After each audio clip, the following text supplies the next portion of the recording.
ದೇವರು ಪ್ರೀತಿಸುವ ಪ್ರೀತಿಯ ಬಿಗ್ ಜೆ ಟಿ ವಿ ಪ್ರಿಯ ವೀಕ್ಷಕರಿಗೆ ನಮ್ಮ ಕರ್ತನಾದ ಯೇಸು ಕ್ರಿಸ್ತನ ಹೆಸರಿನಲ್ಲಿ ನಿಮ್ಮನ್ನು ವಂದಿಸಿ ಸ್ವಾಗತ ಬಯಸ್ತಿದ್ದೇವೆ. ಬನ್ನಿರಿ, ದೇವರ ವಾಕ್ಯವನ್ನು ಇಂದು ನಾವು ಅಧ್ಯಯನ ಮಾಡಿಕೊಳ್ಳೋಣ. ದೇವರ ವಾಕ್ಯವನ್ನು ಯಾಕೆ ನಾವು ಅಧ್ಯಯನ ಮಾಡಬೇಕು? ದೇವರ ವಾಕ್ಯವನ್ನು ಯಾಕೆ ಅದಕ್ಕೆ ನಾವು ಓದಬೇಕು ಅಥವಾ ಧ್ಯಾನಿಸಬೇಕು, ಅಥವಾ ಈಗ ನಾವು ಅಧ್ಯಯನ ಮಾಡಿಕೊಳ್ಳುವಂತೆ ಯಾಕೆ ಮಾಡಿಕೊಳ್ಬೇಕೆಂಬುದಾಗಿ ನಾವು ಯೋಚನೆ ಮಾಡುವಾಗ 2 ತಿಮೋತಿ 3ನೇ ಅಧ್ಯಾಯ 14-15 ವಚನಗಳಲ್ಲಿ ದೇವರ ವಾಕ್ಯವು ರಕ್ಷಣೆಯನ್ನು ಉಂಟು ಮಾಡುವ ಸಾಮರ್ಥ್ಯವುಳ್ಳ ಸತ್ಯವನ್ನು, ವಾಕ್ಯಗಳನ್ನು ಒಳಗೊಂಡಿದೆ. ಹೌದು, ಇನ್ನೊಂದು ಸಾರಿ ಹೇಳ್ತೇನೆ, ದೇವರ ವಾಕ್ಯವು ರಕ್ಷಣೆಯನ್ನು ಉಂಟು ಮಾಡುವ ಸತ್ಯವನ್ನು, ಸಾಮರ್ಥ್ಯವನ್ನು, ಶಕ್ತಿಯನ್ನು ಒಳಗೊಂಡಿರ್ತದೆ. ರಕ್ಷಣೆ ಅಂತ ಹೇಳಿದಾಗ ಹೌದು, ಪಾಪ ಕ್ಷಮಾಪಣೆ ರಕ್ಷಣೆ. ಹೌದು, ರಕ್ಷಣೆ ಅಂತ ಹೇಳುವಾಗ ನಾವು ನಮ್ಮ ನರಕದಿಂದ, ನಾವು ನಮ್ಮ ಜೀವನದಲ್ಲಿ ನರಕದಿಂದ ರಕ್ಷಿಸುವಂಥದ್ದು, ರಕ್ಷಿಸಲಾಗುವಂಥದ್ದು ಅನುಭವ, ಪಾಪದಿಂದ, ನರಕದಿಂದ, ನ್ಯಾಯ ತೀರ್ಪಿನಿಂದ. ಹೌದು, ಸ್ವಾರ್ಥದಿಂದ ರಕ್ಷಣೆ, ಧರ್ಮಶಾಸ್ತ್ರಗಳಿಂದ, ನಿಯಮಗಳಿಂದ, ಆಚಾರ ಪದ್ಧತಿಗಳಿಂದ, ಸಂಪ್ರದಾಯಗಳಿಂದ ರಕ್ಷಣೆ, ಸೈತಾನನಿಂದ ರಕ್ಷಣೆ, ದುರಾತ್ಮಗಳಿಂದ ರಕ್ಷಣೆ, ದುರಭ್ಯಾಸಗಳಿಂದ ರಕ್ಷಣೆ. ಈ ರೀತಿಯಾಗಿ ರಕ್ಷಣೆಗೆ ಸುಮಾರು 10 ಅರ್ಥಗಳು ಇವೆ. ಆದರೆ ಮುಖ್ಯವಾಗಿ ನಾವು ಹೇಳುವಾಗ, ಸರಳವಾಗಿ ಒಂದೇ ಮಾತಿನಲ್ಲಿ ಹೇಳುವಾಗ, ಪಾಪದಿಂದ ರಕ್ಷಣೆ. ಹಾಗಾದರೆ ಈ ರಕ್ಷಣೆಯ 10 ರಹಸ್ಯಗಳನ್ನು ನಾವು ನೋಡಿಕೊಳ್ಳೋಣವೇ? ಅಂದರೆ ರಕ್ಷಣೆಯ 10 ನಿಬಂಧನೆಗಳಲ್ಲ.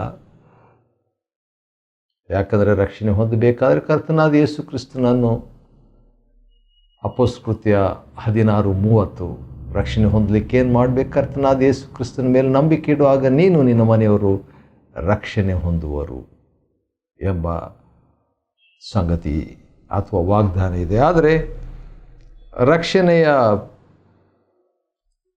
ಒಂದು ರಹಸ್ಯ ಅಥವಾ ರಕ್ಷಣೆಯ ಒಂದು ಸಿದ್ಧತೆ ಅಂತ ಹೇಳೋಣವೇ? ಸರಿ, ಬನ್ನಿರಿ, ನಾವು ದೇವರ ವಾಕ್ಯವನ್ನು ಲೂಕನ ಬರೆದ ಸುವಾರ್ತೆ 13ನೇ ಅಧ್ಯಾಯ 22ನೇ ವಚನದಿಂದ ಕೊನೆಯವರೆಗೆ, ಅಂದರೆ 35ನೇ ವಚನದವರೆಗೆ ನಾವು ನೋಡಿಕೊಳ್ಳಲಿಕ್ಕಿದ್ದೇವೆ. ಲೂಕನ ಬರೆದ ಸುವಾರ್ತೆ 13ನೇ ಅಧ್ಯಾಯ 22ರಿಂದ 35ನೇ ವಚನದವರೆಗೆ ಇರುವಂಥ ವಾಕ್ಯ ಭಾಗ. 22ನೇ ವಚನದಲ್ಲಿ ಅಥವಾ 23ನೇ ವಚನದಲ್ಲಿ ಒಬ್ಬರು ಯೇಸು ಸ್ವಾಮಿಗೆ, ಸ್ವಾಮಿ, ರಕ್ಷಣೆ ಹೊಂದುವವರು ಕೆಲವರು ಎಂಬುದಾಗಿ ಒಂದು ಪ್ರಶ್ನೆ ಕೇಳಿದ್ರಂತೆ. ವಾಹ್, ಒಳ್ಳೆಯ ಒಂದು ಪ್ರಶ್ನೆ. ಯಾಕಂದರೆ ಯೇಸು ಸ್ವಾಮಿ ಪಟ್ಟಣಗಳನ್ನು ಮತ್ತು ಹಳ್ಳಿಗಳನ್ನು ಸಂಚರಿಸಿ ಅಲ್ಲೆಲ್ಲ ಬೋಧಿಸ್ತಾ ಯೆರೂಸಲೇಮಿನ ಕಡೆಗೆ ಪ್ರಯಾಣ ಮಾಡ್ತಾ ಇದ್ದಂಥ ವೇಳೆಯಲ್ಲಿ ಒಬ್ಬರು ಒಂದು ಪ್ರಶ್ನೆ, ಮೋಸ್ಟ್ಲಿ ಶಿಷ್ಯರಲ್ಲಿ ಒಬ್ಬರು ಈ ಪ್ರಶ್ನೆ ಕೇಳಿದರೆ ಯಾರಂತ ಗೊತ್ತಾಗ್ತಾ ಇಲ್ಲ. ಮೋಸ್ಟ್ಲಿ ಪೇತ್ರ ಇರುವ ಸಾಧ್ಯತೆ, ನಾಯಕರಲ್ಲಿ ಒಬ್ಬರು ಕೇಳುವಂಥ ಒಂದು ಪ್ರಶ್ನೆ. ಆದರೆ ಇಲ್ಲಿ ಲೂಕನ್ ಯಾರಂತ ಬರೆದಿಲ್ಲ. ರಕ್ಷಣೆ ಹೊಂದುವವರು ಕೆಲವರು ಎಂಬುದಾಗಿ. ಆ ರೀತಿಯಾಗಿ ಪ್ರಶ್ನೆ ಕೇಳಿದಾಗ ಯೇಸು ಸ್ವಾಮಿ ಒಳ್ಳೆಯ ಒಂದು ಉತ್ತರವನ್ನು ಕೊಟ್ಟಿರುವಂಥದ್ದನ್ನು ನಾವು ನೋಡ್ತೇವೆ. ಮತ್ತು ಮತ್ತಾಯನ ಬರೆದ ಸುವಾರ್ತೆಯಲ್ಲಿ ಕೂಡ ನೋಡುವಾಗ ಈ ಬಗ್ಗೆ ಒಂದು ಪ್ರಶ್ನೆ ಶಿಷ್ಯರು ಕೇಳುವಂಥದ್ದನ್ನು ನಾವು ನೋಡಬಹುದು. ಈಗ 10 ರಹಸ್ಯಗಳು, ರಕ್ಷಣೆಯ 10 ರಹಸ್ಯಗಳು ಅಥವಾ ಸಿದ್ಧತೆಗಳು ಅಂತ ಹೇಳೋಣ. ಒಂದೊಂದಾಗಿ ನಾವು ನೋಡಿಕೊಳ್ಳೋಣ ಬನ್ನಿರಿ. ಲೂಕನ ಬರೆದ ಸುವಾರ್ತೆ 13ನೇ ಅಧ್ಯಾಯದ 24ನೇ ವಚನ. ರಕ್ಷಣೆ ಹೊಂದುವವರು ಕೆಲವರೋ ಎಂಬ ಪ್ರಶ್ನೆಗೆ ಉದ್ದವಾದಂಥ ಆನ್ಸರ್. ಮೊದಲನೇ ಆನ್ಸರ್ ಏನಂದರೆ ಇಕ್ಕಟ್ಟಾದ ಬಾಗಿಲು. ಇಕ್ಕಟ್ಟಾದ ಬಾಗಿಲು. ರಕ್ಷಣೆ ಹೊಂದುವುದು ಕೆಲವರೇನ ಹೊಂದುವುದು ಅಂತ ಹೇಳುವಾಗ ರಕ್ಷಣೆ ಹೊಂದುವುದು ಹೇಗೆ ಅನ್ನುವಂಥ ರೀತಿಯಲ್ಲಿ ಪ್ರಶ್ನೆ. ಆದರೆ ಯೇಸು ಸ್ವಾಮಿ ಕೊಟ್ಟಂಥ ಮೊದಲನೇ ಆನ್ಸರ್, ಮೊದಲನೇ ಸೀಕ್ರೆಟ್ ಏನಂದರೆ ಇಕ್ಕಟ್ಟಾದ ಬಾಗಿಲು. ಆ ಇಕ್ಕಟ್ಟಾದ ಬಾಗಿಲಿನಿಂದ ಒಳಗೆ ಪ್ರವೇಶಿಸುವುದಕ್ಕೆ ಪ್ರಯಾಸ ಪಡ್ರಿ. ಹೌದು, ರಕ್ಷಣೆಯ ಒಂದು ಅನುಭವಕ್ಕೆ ಅಂದು ಯೇಸು ಸ್ವಾಮಿ, ಯಾಕಂದರೆ ಯೇಸು ಸ್ವಾಮಿ ಇನ್ನೂ ಸತ್ತು ಸಮಾಧಿಯ ಅನುಭವ, ಮೂರನೇ ದಿನ ಜೀವಂತವಾಗಿ ಎದ್ದ ಅನುಭವ ಆಗ ಆಗಿರಲಿಲ್ಲ. ಆದ ಕಾರಣ ಯೇಸು ಸ್ವಾಮಿ ಇಂಥ ಒಂದು ಉತ್ತರ ಕೊಡ್ತಾ ಇರುವಂಥದ್ದನ್ನು ನಾವು ನೋಡ್ತೇವೆ. ರಕ್ಷಣೆ ಹೊಂದಬೇಕಾದ್ರೆ ನಾನು ಸತ್ತು ಜೀವಂತವಾಗಿ ಎದ್ದೆ ಅಂತ ನಂಬ್ರಿ ಅಂತ ಯೇಸು ಸ್ವಾಮಿ ಹೇಳಲಿಕ್ಕಾಗಲ್ಲ. ಯಾಕಂದರೆ ಇನ್ನೂ ಸತ್ತಿರಲಿಲ್ಲ, ಇನ್ನೂ ಶಿಲುಬೆಗೆ ಹೋಗಿರಲಿಲ್ಲ. ಆದುದರಿಂದ ಇಕ್ಕಟ್ಟಾದ ಬಾಗಿಲಿನಿಂದ ಒಳಕ್ಕೆ ಪ್ರವೇಶಿಸಿರಿ. ರಕ್ಷಣೆ ಹೊಂದಬೇಕಾದರೆ ಅದು ಒಂದು ರಹಸ್ಯ. ಎರಡನೇದಾಗಿ, ಈ ಒಂದು ದೃಶ್ಯ ನಾವು ಯೋಚನೆ ಮಾಡಿಕೊಳ್ಳುವಾಗ ಸ್ವಲ್ಪ ಭಯ ಅನ್ನಿಸ್ತದೆ. ಅಂಥ ಒಂದು ದೃಶ್ಯವನ್ನು ನಮ್ಮ ಕರ್ತನಾದ ಯೇಸು ಇಲ್ಲಿ ಹೇಳುವಂಥದ್ದನ್ನು ನೋಡ್ತೇವೆ. 13ನೇ ಅಧ್ಯಾಯ ಲೂಕನ ಬರೆದ ಸುವಾರ್ತೆ 25ನೇ ವಚನದಲ್ಲಿ, ಮನೆ ಯಜಮಾನನು ಒಂದು ಸಾರಿ ಎದ್ದು ಬಾಗಿಲನ್ನು ಮುಚ್ಚಿಕೊಂಡ್ರೆ ನೀವು ಯಾರೀ ನೀವು? ಈ ಪ್ರಶ್ನೆ ಕೇಳಿದ್ರಲ್ಲ, ರಕ್ಷಣೆ ಹೊಂದುವವರು ಕೆಲವರು ಅಂತ ಹೇಳ್ಬಿಟ್ಟು ಅವರಿಗೆ ನೀವು ಹೊರಗೆ ನಿಂತುಕೊಂಡು ಬಾಗಿಲನ್ನು ತಟ್ಟುತ್ತಾ ಸ್ವಾಮಿ ನಮಗೆ ತೆರೆಯಿರಿ ಎಂದು ಹೇಳುವುದಕ್ಕೆ ಆರಂಭಿಸುವಾಗ ಆತನು ನಿಮಗೆ ಉತ್ತರವಾಗಿ ಹೇಳುವಂಥದ್ದೇನೆಂದರೆ, ನೀವು ಯಾರು, ಎಲ್ಲಿಯವರು ನಾನರಿಯೆ. ಹಾಗಾದರೆ ರಕ್ಷಣೆಯ ಮೊದಲನೇ ರಹಸ್ಯ ಇಕ್ಕಟ್ಟಾದ ಬಾಗಿಲಿನಿಂದ ಪ್ರವೇಶ. ಎರಡನೇ ರಹಸ್ಯ ಏನಂತ ಹೇಳಿದ್ರೆ ಕರ್ತನನ್ನು ಅರಿಯುವುದು, ಅಥವಾ ಕರ್ತನು ನಮ್ಮನ್ನು ಅರಿಯುವುದು. The Lord knowing us. ನಾವು ಕರ್ತನನ್ನು ತಿಳ್ಕೊಳ್ಬೇಕು, ಕರ್ತನ ನಮ್ಮನ್ನು ತಿಳ್ಕೊಳ್ಬೇಕು. ಆದರೆ ಇಲ್ಲಿ ನಮ್ಮ ಸ್ವಾಮಿ ಹೇಳ್ತಾ ಇರುವಂಥ ಮಾತು, ಬಾಗಿಲು ಮುಚ್ಚಿಬಿಟ್ಟಿದೆ, ಆದರೆ ಬಾಗಿಲು ತಟ್ಟಿ ಸ್ವಾಮಿ ನಮಗೆ ತೆರೆಯಿರಿ ಅಂತ ಹೇಳಿದಾಗ ನೀವು ಯಾರೂ ಗೊತ್ತಿಲ್ಲ, ಐ ಡೋಂಟ್ ನೋ ಯು. ಹಾಗಾದರೆ ರಕ್ಷಣೆಯ ಎರಡನೇ ರಹಸ್ಯ,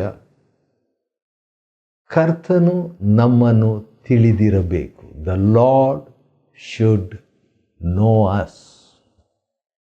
the lord should know us. ನಾವು ಯಾರಂತ ಆತನು ನಮ್ಮನ್ನು ತಿಳಿದಿರಬೇಕು. ಯೋಹಾನ 10ನೇ ಅಧ್ಯಾಯ 26, 27, 28 ವಚನದಲ್ಲಿ, ಐ ನೋ ಮೈ ಶೀಪ್. ನನ್ನ ಕುರಿಗಳನ್ನು ನಾನು ಅರಿತಿದ್ದೇನೆ, ಬಲ್ಲವನಾಗಿದ್ದೇನೆ. ಇಲ್ಲಿ ನೀವ್ಯಾರೂ ನನಗೆ ಗೊತ್ತಿಲ್ಲ ಅಂತ ಹೇಳುವಂಥದ್ದು ಅದಕ್ಕೆ ವಿರುದ್ಧವಾದ ಅನುಭವ. ಮೂರನೇದಾಗಿ, ಭಾಳ ಇಂಪಾರ್ಟೆಂಟ್ ಸಬ್ಜೆಕ್ಟ್ ನಾವು ನೋಡ್ತಾ ಇದ್ದೇವೆ. ನಾವು ಭಾಳ ಕಷ್ಟಕರವಾದಂಥ ಒಂದು ವಿಷಯವನ್ನು ಧ್ಯಾನ ಮಾಡ್ತಾ ಇದ್ದೇವೆ. ಅದೇನೆಂದರೆ ರಕ್ಷಣೆಯ 10 ರಹಸ್ಯಗಳು, 10 ಸೀಕ್ರೆಟ್ಸ್ ಆಫ್ ಸ್ಯಾಲ್ವೇಷನ್. ಇದು ಕ್ರಿಸ್ತಪೂರ್ವ, ಕ್ರಿಸ್ತನು ಇನ್ನೂ ಸತ್ತಿಲ್ಲ, ಶಿಲುಬೆಗೆ ಹೋಗಿಲ್ಲ, ಮರಣ ಹೊಂದಿಲ್ಲ, ಸಮಾಧಿಯಲ್ಲಿ ಇಡಲಾಗಿಲ್ಲ, ಜೀವಂತವಾಗಿ ಏಳಲಿಲ್ಲ. ಆದ ಕಾರಣ ಅಂಥ ಸನ್ನಿವೇಶದಲ್ಲಿ ಶಿಷ್ಯರು ಒಂದು ಪ್ರಶ್ನೆ ಕೇಳಿಬಿಟ್ರು, ರಕ್ಷಣೆ ಹೊಂದುವವರು ಕೆಲವರೇನಾ ಎಂಬುದಾಗಿ. ಅದಕ್ಕೆ ಸ್ವಾಮಿ ಕಟ್ಟಾದ ಬಾಗಿಲಿನಿಂದ ಪ್ರವೇಶಿಸಿರಿ, ಎರಡನೇದಾಗಿ ಆತನಿಂದ ಬಲ್ಲವರಾಗಿರಿ, ಆತ ನಿಮ್ಮನ್ನು ಬಲ್ಲಾತನಾಗಿರಲಿ, ಲೆಟ್ ಹಿಮ್ ನೋ ಯು. ಹಾಗಾದರೆ ನೀವು ಆತನನ್ನು ಬಲ್ಲವರಾಗಿರ್ಬೇಕಂತ ಅರ್ಥ. ಇರಲಿ. 26ನೇ ವಚನ, ಲೂಕನು ಬರೆದ ಸುವಾರ್ತೆ 13ನೇ ಅಧ್ಯಾಯದ 26ನೇ ವಚನದಲ್ಲಿ, ಆಗ ನೀವು, ಯಾರಿದು ನೀವು? ಶಿಷ್ಯರೇ, ವಿಶ್ವಾಸಿಗಳೇ. ಬಾಗಿಲು ಹಾಕಿಬಿಟ್ಟಿದೆ, ಮನೆ ಯಜಮಾನನು ಒಂದು ಸಾರಿ ಎದ್ದು ಬಾಗಿಲನ್ನು ಮುಚ್ಚಿದ ನಂತರ ನೀವು ಹೊರಗೆ ನಿಂತ್ಕೊಂಡು ಬಾಗಿಲು ತಡ್ತಾ ಇದ್ದೀರಿ, ಆದರೆ ನೀವು ಯಾರು ಅಂತ ಗೊತ್ತಿಲ್ಲ ಅಂತ ಹೇಳಿದಾಗ 26ನೇ ವಚನ, ನೀವೇನು ಹೇಳ್ತೀರಿ? ನಾವು ನಿಮ್ಮೊಂದಿಗೆ ಊಟ ಮಾಡಿದ್ದೆವು, ಪಾನ ಮಾಡಿದ್ದೆವು. ವಿ ಏಟ್ ವಿತ್ ಯು, ಅಂದರೆ ಊಟಕ್ಕೆ ನಿಮ್ಮನ್ನು ಕರೆದಿದ್ವಲ್ಲ ಸ್ವಾಮಿ, ನಿಮಗೆ ಟೀ ಕೊಟ್ಟಿದ್ವಲ್ಲ, ಅಥವಾ ಜ್ಯೂಸ್ ಕೊಟ್ಟಿದ್ವಲ್ಲ, ನೀರು ಕೊಟ್ಟಿದ್ವಲ್ಲ, ಪಾನ ಮಾಡಿದ್ದೇವೆ ನಾವು ಒಟ್ಟಾಗಿ. ಇದರಿಂದ ಕಲಿಯುವಂಥ ಇನ್ನೊಂದು ಪಾಠ ಅಥವಾ ರಹಸ್ಯ ಏನಂದರೆ, familiarity will not save us. ಕ್ರಿಸ್ತನ ಪರಿಚಯ ನಮ್ಮನ್ನು ರಕ್ಷಿಸುವುದಿಲ್ಲ. ಪರಿಚಯ ಅಂತ ಹೇಳಿದ್ರೆ ಬಾಹ್ಯಾಚಾರದ ಪರಿಚಯ, ಪರಿಚಯ ಅಂತ ಹೇಳಿದರೆ ಊಟೋಪಚಾರದ ಪರಿಚಯ, ಪರಿಚಯ ಅಂತ ಹೇಳಿದರೆ ಉಣ್ಣುವುದು ಕುಡಿಯುವುದು ದೇವರ ರಾಜ್ಯವಲ್ಲ. ಉಂಡು ಕುಡಿಯುವಂಥ ವಿಷಯದಲ್ಲಿ ಇವರು ಊಟ ಮಾಡಿದೆವು, ಪಾನ ಮಾಡಿದೆವು, ಆ ರೀತಿಯಾಗಿ ಇರುವಂಥದ್ದು ಒಬ್ಬ ವ್ಯಕ್ತಿಯನ್ನು ರಕ್ಷಿಸುವುದಿಲ್ಲ ಎಂಬುದು 3ನೇ ರಹಸ್ಯ, ರಕ್ಷಣೆಯ 3ನೇ ರಹಸ್ಯ. 4ನೇ ರಹಸ್ಯ, ನೀವು ನಮ್ಮ ಬೀದಿಗಳಲ್ಲಿ ಬೋಧಿಸಿದ್ದೀರಿ. ಬಾಗಿಲು ಹಾಕ್ಬಿಟ್ಟಿದೆ, ಬಾಗಿಲು ತಟ್ಟಿದ ಮೇಲೆ ನೀವು ಯಾರು ನನಗೆ ಗೊತ್ತಿಲ್ಲ ಅಂತ ಆನ್ಸರ್ ಬಂತು. ಅದಕ್ಕೆ ಇಲ್ಲ, ನಾವು ಊಟ ಮಾಡಿದ್ವಲ್ಲ ಅಂತ ಹೇಳಿದ್ರು, ನೀರು ಕುಡಿದಿದ್ವಲ್ಲ ಅಂತ, ಪಾನ ಮಾಡಿದ್ವಲ್ಲ ಅಂತ ಹೇಳಿದ್ರು. ಈಗ ಅದು ಕೂಡ ರಿಜೆಕ್ಟ್ ಆಯಿತು. ಆದ ಕಾರಣ ಈಗ ಇನ್ನೊಂದು ಮಾತು ಹೇಳ್ತಿದ್ದಾರೆ, ನೀವು ನಮ್ಮ ಬೀದಿಗಳಲ್ಲಿ ಬೋಧಿಸಿದರೆ, ದೇವ್ರ ವಾಕ್ಯ ಸಾರಿದ್ರಲ್ವ, ರಕ್ಷಣೆ ವಿಷಯ ನೀವು ಸಾರಿದ್ರಲ್ಲ, ರಕ್ಷಕನ ಬಗ್ಗೆ, ರಕ್ಷಣೆಯ ಬಗ್ಗೆ, ವಿಮೋಚನೆ ಬಗ್ಗೆ ಹಳೆ ಒಡಂಬಡಿಕೆಯಿಂದ ಅಥವಾ ದೇವರ ವಾಕ್ಯವನ್ನು ಸಾರಿದಿರಲ್ಲ. ದೇವರ ವಾಕ್ಯ ದೇವರ ವಾಕ್ಯ, ಆದರೆ ದೇವರ ವಾಕ್ಯ ಕೇಳಿಸ್ಕೊಂಡ್ರು, ಆದರೂ ರಕ್ಷಣೆ ಹೊಂದಿಲ್ಲ. ದೇವರ ವಾಕ್ಯವನ್ನು ಬಹುಶಃ ಕ್ರಿಸ್ತನಿಂದಲೇ ಕೇಳಿಸ್ಕೊಂಡ್ರು, ಅಥವಾ ಕ್ರಿಸ್ತನ ಪ್ರತಿನಿಧಿಗಳಿಂದ ಕೇಳಿಸಿಕೊಂಡು ನಮ್ಮ ಬೀದಿಗಳಲ್ಲಿ ನಮ್ಮ ಊರಿಗೆ ಬಂದು ನೀವು ಭಕ್ತಿ ಸಂಜೀವನ ಕೂಟ ನಡೆಸಿರಿ ಅಥವಾ ಸುವಾರ್ಥ ಕೂಟ ನಡೆಸಿದಿರಿ ಅಂತ ಹೇಳ್ಬಿಟ್ಟು ಹೇಳುವಂಥದ್ದು, ಬೋಧನೆ ಕೇಳಿದ ಮಾತ್ರಕ್ಕೆ ರಕ್ಷಣೆ ಇಲ್ಲ, ಇಲ್ಲವೇ ಇಲ್ಲ. ಅತಿಥಿ ಸತ್ಕಾರ ಒಳ್ಳೆಯದು, ಅತಿಥಿ ಸತ್ಕಾರದಿಂದ ರಕ್ಷಣೆ ಇಲ್ಲ. ಬೋಧನೆ ಕೇಳುವಂಥದ್ದು ಒಳ್ಳೆಯದು, ಆದರೆ ಬೋಧನೆ ಕೇಳಿದ ಮಾತ್ರಕ್ಕೆ ರಕ್ಷಣೆ ಇಲ್ಲ ಎಂಬುದು ರಕ್ಷಣೆಯ 4ನೇ ರಹಸ್ಯ. ಮತ್ತೆ 27ನೇ ವಚನದಲ್ಲಿ, ಲೂಕನ ಬರೆದ ಸುವಾರ್ತೆ 13ನೇ ಅಧ್ಯಾಯ 27ನೇ ವಚನದಲ್ಲಿ, ನೀವು ಎಲ್ಲಿಯವರೋ ನಾನು ಅರಿಯೇ. Same thing. ಅನೀತಿಯನ್ನು ಮಾಡುವವರಾದ ನೀವೆಲ್ಲರೂ ನನ್ನಿಂದ ತೊಲಗಿ ಹೋಗ್ರಿ ಅಥವಾ ಹೊರಟು ಹೋಗ್ರಿ. ಧರ್ಮವನ್ನು ಮೀರಿ ನಡೆಯುವರೇ ನನ್ನಿಂದ ತೊಲಗಿ ಹೋಗ್ರಿ. ಅಥವಾ ಅದನ್ನು ಸಿಂಪಲಾಗಿ ಹೇಳುವಾಗ ಪಾಪ ಮಾಡುವವರೇ, ಧರ್ಮವನ್ನು ಮೀರುವವರೇ. ಹೌದು, ಪಾಪದಿಂದ ಇವರಿಗೆ ಬಿಡುಗಡೆ ಆಗಲಿಲ್ಲ, ಪಾಪ ಕ್ಷಮೆ ಕೂಡ ಬಹುಶಃ ಇವರಿಗೆ ಸಿಕ್ಕಿದ್ದಿಲ್ಲ. ಆದರೆ ಇವರು ಅದರ ಮಹತ್ವ ಮುಂಚೆನೇ ತಿಳಿಯದೆ ಕೊನೆ ಗಳಿಗೆಯಲ್ಲಿ ಇವ್ರಿಗೆ ಗೊತ್ತಾಗ್ತಾ ಇದೆ. ರಕ್ಷಣೆಯ ರಹಸ್ಯ ಮತ್ತಾಯ 1:21 ಆತನಿಗೆ ಯೇಸು ಎಂದು ಹೆಸರಿಡಬೇಕು. ಯಾಕಂದರೆ ಆತನೇ ತನ್ನ ಜನರ ಪಾಪಗಳಿಂದ, ವಿಶ್ವಾಸಿಗಳ ಪಾಪಗಳಿಂದ ಬಿಡಿಸಿ ಕಾಯುವನು. ಅದೇ ರಕ್ಷಣೆ. ರಕ್ಷಕನಿಂದ ರಕ್ಷಣೆ. ಇದು ಅವರಿಗೆ ತಿಳಿಯಲಿಲ್ಲ. ತಿಳಿಯುವಂಥದ್ದು ರಹಸ್ಯ. 6ನೇದಾಗಿ 28ನೇ ವಚನ, ಅಬ್ರಹಾಂ, ಈಸಾಕ್, ಯಾಕೋಬ ಮತ್ತು ಎಲ್ಲ ಪ್ರವಾದಿಗಳು ದೇವರ ರಾಜ್ಯದಲ್ಲಿ ಇರುವುದನ್ನು ನೀವು ಮಾತ್ರ ಹೊರಗೆ ಹಾಕಿರುವುದನ್ನು ಕಾಣುವಾಗ. ಅಬ್ರಹಾಂ, ಈಸಾಕ್, ಯಾಕೋಬ ಇವರೆಲ್ಲ ದೇವಜನರೇ, ವಿಶ್ವಾಸಿಗಳೇ. ಆದರೆ ನೀವು ಅಂತ ಹೇಳುವಾಗ ಯೇಸು ಸ್ವಾಮಿ ಹೇಳ್ತಿದ್ದಾರೆ, ನೀವು ಅಂತ ಹೇಳುವಾಗ ವಿಶ್ವಾಸಿಗಳಾದಂಥ ಇನ್ನೊಂದು ಗುಂಪಿನವರು ನೀವು ಹೊರಗೆ ಹಾಕಿರುವುದನ್ನು ಕಾಣ್ತೀರಿ. Know the distinction. ರಕ್ಷಣೆಯ 6ನೇ ರಹಸ್ಯ ವ್ಯತ್ಯಾಸ ನಿಮಗೆ ತಿಳಿದಿರಲಿ. 7ನೇದಾಗಿ 30ನೇ ವಚನ ಸ್ವಲ್ಪ ಗಂಭೀರವಾದದ್ದು. ಕೊನೆಯವರು ಮೊದಲನೆಯವರಾಗುವರು, ಮೊದಲನೆಯವರು ಕೊನೆಯವರಾಗುವರು. ಇದರಲ್ಲಿ ಮೊದಲನೆಯವರು ಕೊನೆಯವರು ಆಗೋದು ಮುಂಚಿತವಾಗಿ ನಾವು ತಿಳಿದು ಅದರ ವಿಷಯದಲ್ಲಿ ಎಚ್ಚರಿಕೆ ವಹಿಸಿದರೆ ಅದು ರಕ್ಷಣೆಯ 7ನೇ ರಹಸ್ಯ. ಅಷ್ಟರೊಳಗೆ ಯಾರೋ ಹೇಳಿದ್ರಂತೆ ಯೇಸು ಸ್ವಾಮಿಗೆ, ಹೆರೋದನನ್ನು ಕೊಲ್ಲಬೇಕಂತಿದ್ದಾನೆ ಅಂತ ಹೇಳ್ಬಿಟ್ಟು. ಆದರೆ ಯೇಸು ಸ್ವಾಮಿ ಯೆರೂಸಲೇಮಿಗೆ ಹೊರಗಿದ್ದರು. ಆದ ಕಾರಣ ಯೇಸು ಸ್ವಾಮಿ ಹೇಳ್ತಾರೆ, ಒಬ್ಬ ಪ್ರವಾದಿ ಯೆರೂಸಲೇಮಿಗೆ ಹೊರಗೆ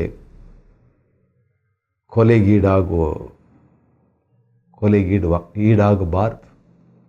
ಯಾಕಂದರೆ ದೇವರ ಟೈಮ್ನಲ್ಲಿ, ದೇವರ ಸಮಯದಲ್ಲಿ ಅಥವಾ ದೇವರ ಸ್ಥಳದಲ್ಲಿ ಆ ಒಂದು ಶಿಲುಬೆಯ ಅನುಭವ ಹೆರೋದನಲ್ಲ ನಿರ್ಣಯಿಸೋದು ದೇವರು ಎಂಬ ಒಂದು ಮರಣ ದೇವರ ಸಮಯದಲ್ಲಿ ಎಂಬ ಭರವಸೆ ರಕ್ಷಣೆಯ 8ನೇ ರಹಸ್ಯ. ಮತ್ತು ಯೆರೂಸಲೇಮೇ ಯೆರೂಸಲೇಮೇ 34ನೇ ವಚನ, ಲೂಕ 13:34, ಕೋಳಿಯು ತನ್ನ ಮರಿಗಳನ್ನು ತನ್ನ ರೆಕ್ಕೆಗಳ ಕೆಳಗೆ ಕೂಡಿಸುವಂತೆ ನಾನು ನಿನ್ನ ಮಕ್ಕಳನ್ನು ಎಷ್ಟೋ ಸಾರಿ ಕೂಡಿಸಬೇಕಂದಿದ್ದೆ. ರಕ್ಷಣೆಯ 9ನೇ ರಹಸ್ಯ ಸದವಕಾಶವನ್ನು ಉಪಯೋಗಿಸಿಕೊ. ಸದವಕಾಶ, ರೆಕ್ಕೆ ಮರೆಯಲ್ಲಿ ಕೆಳಗೆ ಹೋಗಬೇಕು. ಎಷ್ಟೋ ಸಾರಿ ದೇವರು ಅವಕಾಶ ಕೊಟ್ಟಾಗಿದೆ, ನಮಗೂ ಕೊಡ್ತಾ ಇದ್ದಾರೆ. ಅದನ್ನು ಉಪಯೋಗಿಸ್ಕೋಬೇಕು. ಆದರೆ ನಿನಗೆ ಮನಸ್ಸಿರಲಿಲ್ಲ. 10ನೇದಾಗಿ ಮನಸ್ಸು ಮಾಡಿಕೊ. ಸ್ವತಂತ್ರ ಚಿತ್ತವನ್ನು ಸದುಪಯೋಗ ಮಾಡಿಕೊ. ನಾನು ನನ್ನ ಸ್ವತಂತ್ರ ಚಿತ್ತವನ್ನು ನನಗಾಗಿಯೇ ಯೂಸ್ ಮಾಡಿಕೊಂಡೆ.